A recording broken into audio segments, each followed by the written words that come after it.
These are the most deliciously simple buffalo wings ever. Let me show you how to do it. I'm gonna fire up my Weber Genesis. You want some direct and indirect heat so you can get that perfect sear. We're gonna start off with some potatoes on the grill so we can do some loaded skins to serve with the wings.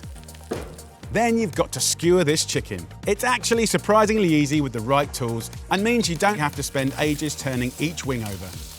We're gonna do a reverse sear to get that gnarly skin, so start them off on the indirect heat. Then while the Genesis does its thing, we can make a buffalo sauce. We want butter, hot sauce, Worcestershire sauce and honey in a small pan until blipping away. Load up your potato skins with whatever cheese you like, but mix it in with some charred spring onion and you're in for a treat. Once the wings are golden and tender, brown them off in the sear zone so they're gnarly and gorgeous, and then coat them in all that delicious sauce.